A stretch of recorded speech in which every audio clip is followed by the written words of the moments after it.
Samantalang tinawag namang kabaliwan ni Senadora Leila de Lima ang binuong Coalition Against Illegal Drugs na kinabibilangan ni Solicitor General Jose Calida, VACC Founding Chairman Dante Jimenez at iba pa. Sa kanyang Twitter post, tumanging sagutin ni de Lima ang pagsag sa kanya ni Calida bilang public enemy number 1 na anyang isang paraan lamang ng mga kampon ng kasamaan para linisin ang Pangulong Duterte. Buwelta naman Jimenez, dapat sagutin at matapang na harapin ni de Lima ang mga reklamong isinampa laban sa kanya. I have had various opportunities to speak before groups of multinational audience and international events. First, as chairperson of the Philippine Commission on Human Rights, and thereafter as Secretary of the Department of Justice or Minister of Justice.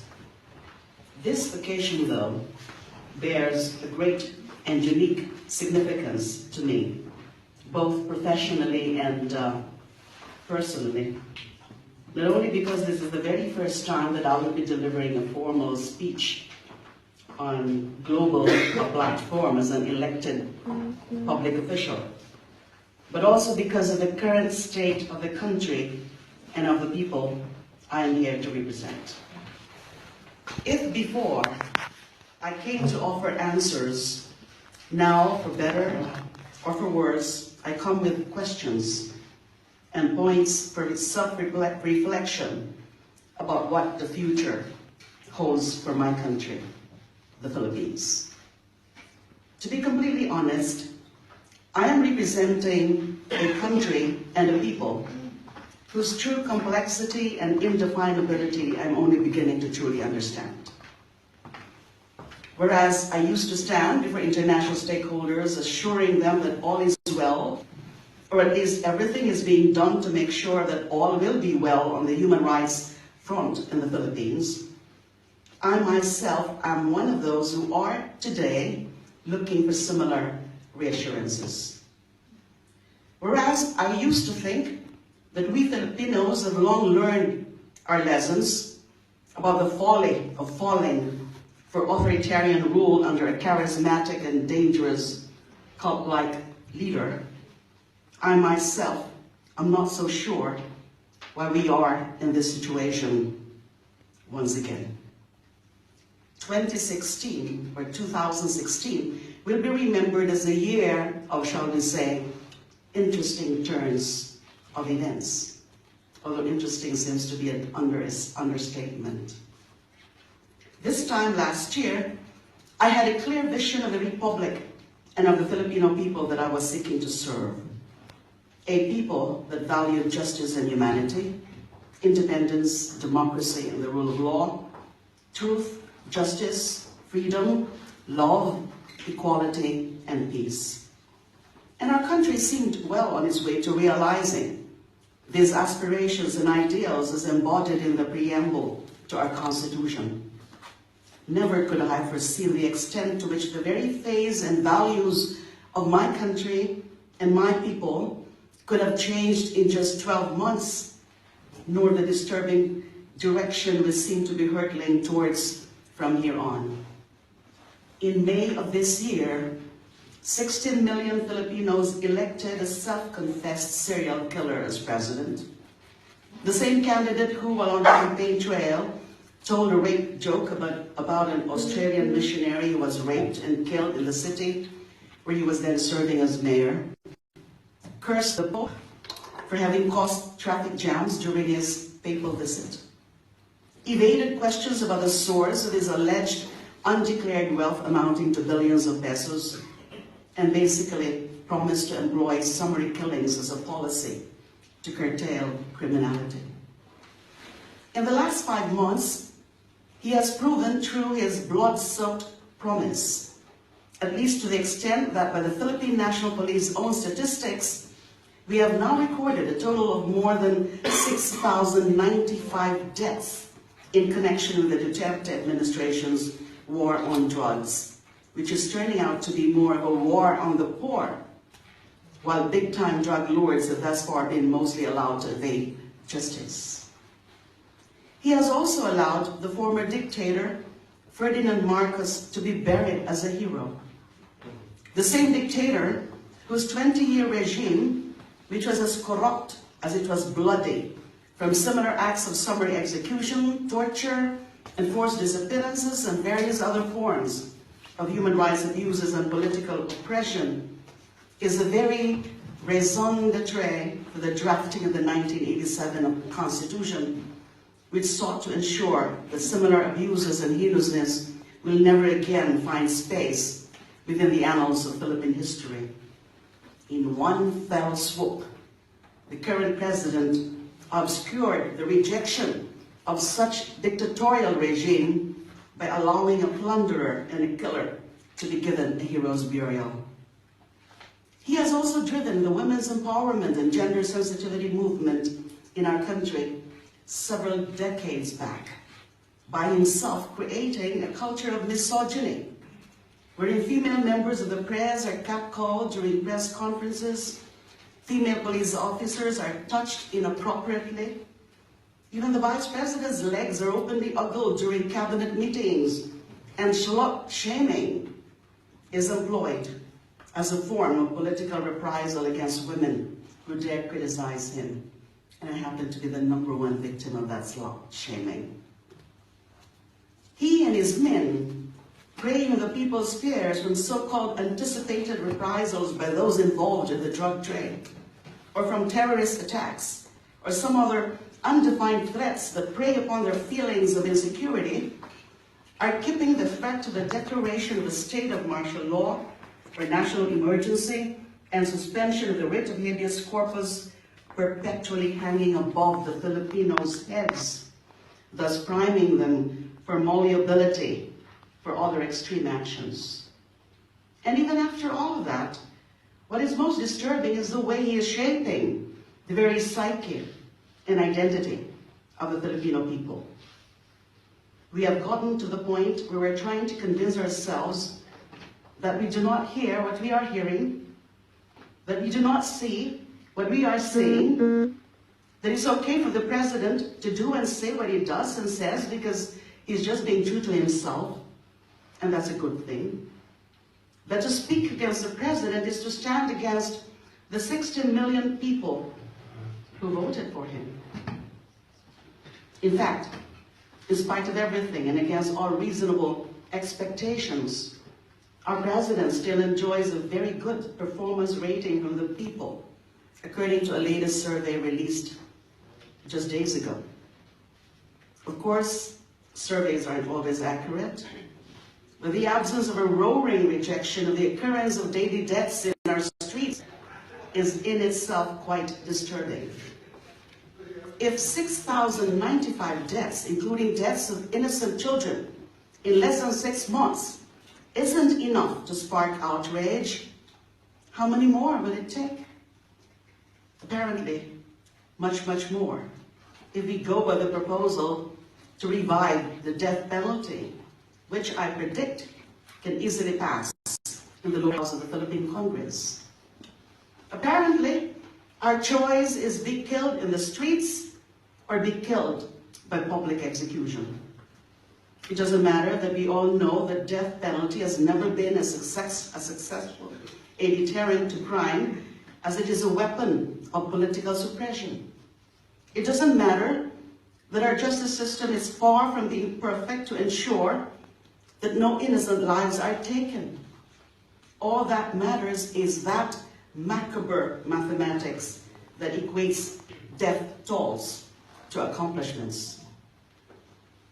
That is the true horror of it all. We are fast becoming a nation where killing is seen as a solution to our problems. Not a solution, not the first or the last resort, but the solution. It doesn't even matter that it has been clearly demonstrated that some cops are complicit in the very crimes they're supposed to suppress. Clearly, the only real solution is to give them a carte blanche authority to kill the suspects outright. That is our brand of justice these days. And the true horror is that some of our people will stand up and applaud this reality. So, what does this say about our people? Filipino people. Are we evil that we condone evil to be done in our name? Are we cowards? Or are we simply realists? Maybe it isn't a question of how many are dying, but who are dying. Perhaps the outrage will be greater if it were prominent people who are dying instead of the poor whose lives, by society's measure, perhaps is already forfeit anyway. Perhaps it is simply the old million dialogue applied in our times. The strong do as they can, while the weak suffer as they must. Is there room for idealism in our society? Or should the rest of us, who are still hanging on to the values we were raised to aspire to, simply bow to the demands of those who want us to simply blindly support our president? Unity for the sake of unity? Earlier in the year, I would have called this turn of events in our country unexpected, shocking, or maybe even unforeseeable. Of course, that will never happen again. We know better, don't we? Apparently, we don't. Not really.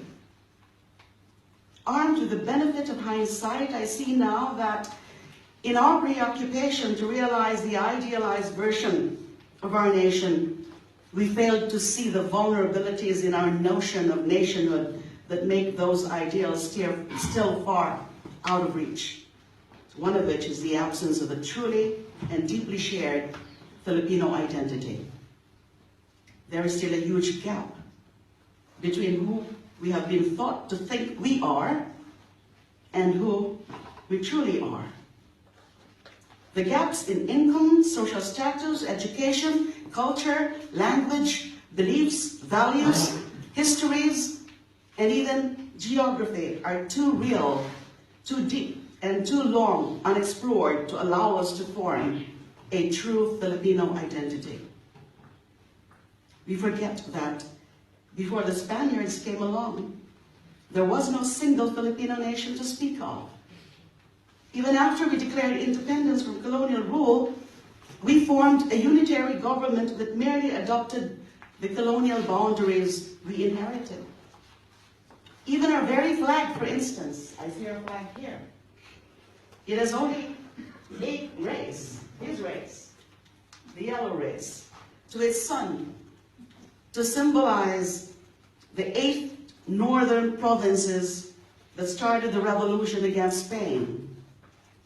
Whether we intend it or not, it sends the message that the long-standing resistance to colonial rule in other areas, especially in the South, in Mindanao, for example, do not mean as much. Several weeks ago, for instance, when the Marcos burial became an issue, it turned out to be more divisive than anticipated. While there were people who came out to oppose it, there were also those who were very vocal in their support for it. That was baffling to us. How can we reconcile our political history with this act of honoring the one man who single-handedly brought on the darkest period of our post-colonial history? We thought that perhaps it was a failure on our part to teach history properly and effectively. But now I realize that it may not just be about forgotten histories, but altogether neglected ones. By failing to account for the flip side of history, the experiences of those who remained loyal to the dictator, who never personally suffered during martial law, but saw it as a time of prosperity, thus enabling them to look back to it with nostalgia rather than trauma, we allowed misconceptions and feelings of marginalization to germinate. I say it isn't so much of a problem of the fading of scars, but of a wound that never completely healed in the first place. Peoples and interests were bound to be overlooked if we never took the time to consciously seek, develop, and integrate them into the Filipino identity. That's why we still have indigenous peoples fighting for recognition of their rights, Areas like the Bangsamoro, where the fight for freedom has never waned, and feelings of oppression with the so-called Imperial Manila.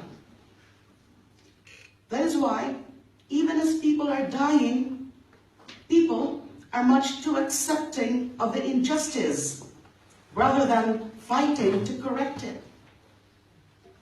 There, I believe, lies the answer as to why authoritarian leaders who excel at manipulation can find the gaps that allow them to sink their claws into our nation and rip us apart from the inside. They have been able to prey on our fears and self-interest in order to divide and conquer us. The harder we try to gloss over these differences or insist that they do not exist, the more weapon we give to the next person who promises to deliver them their validation at whatever cost. They prey on our feelings of marginalization and victimization and offer themselves up as the agents of change and champions of our cause. For as long as we see one another as others, we will never trust that we truly have each other's interests in mind, and we will always look for the person who will fight for us, even if that person employs means that we would otherwise have found unacceptable, such as the current situation in the Philippines today, the daily killings. That, therefore, is a challenge that we Filipinos face in 2017, and the years after. We must find who we are as one people. We must define the identity of the Filipino. To know who we are is to trust who we are. To know our identity is to recognize it in others. To recognize it in others is to feel revulsion when their lives are taken. This is critical to our future, not the least because there are proposals to convert our unitary government to a federal one, among other proposed constitutional amendments. And just like the death penalty, that is something that our national leadership would really want to be achieved.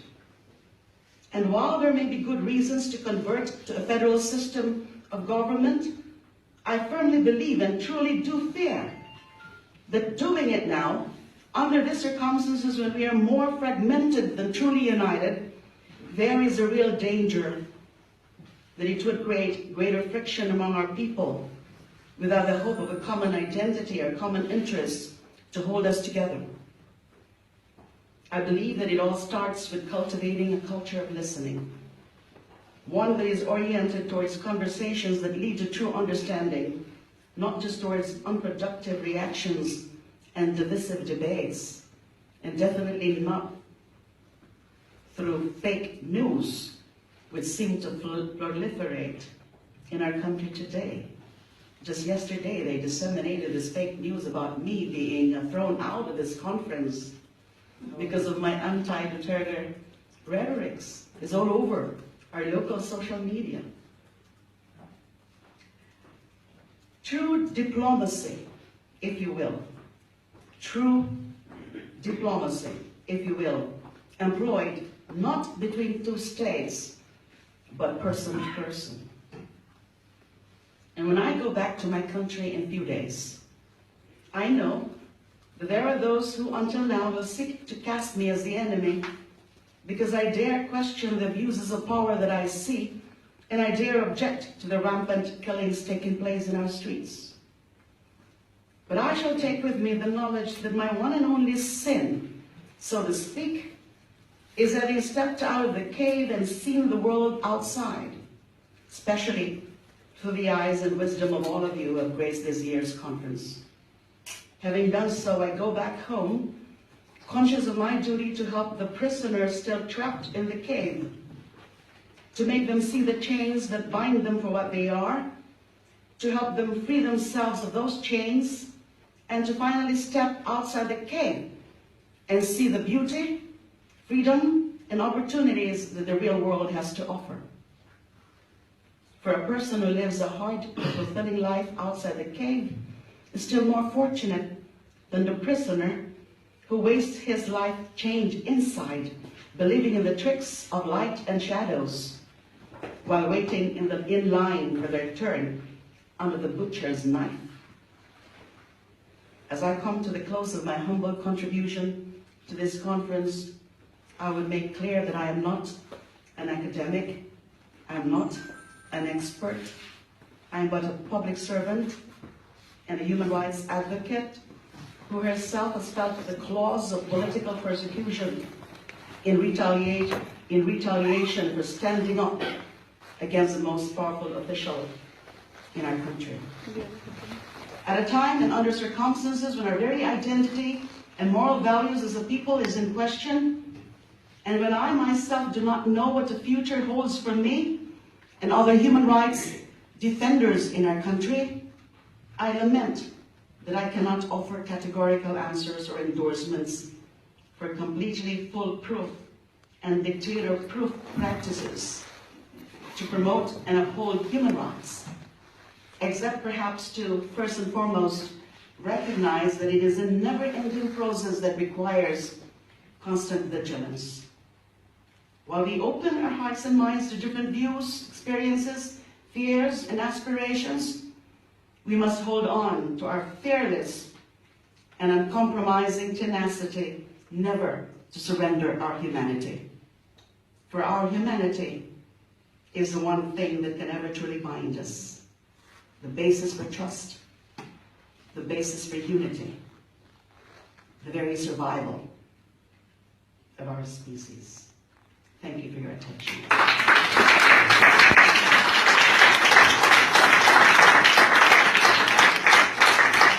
You may not characterize as a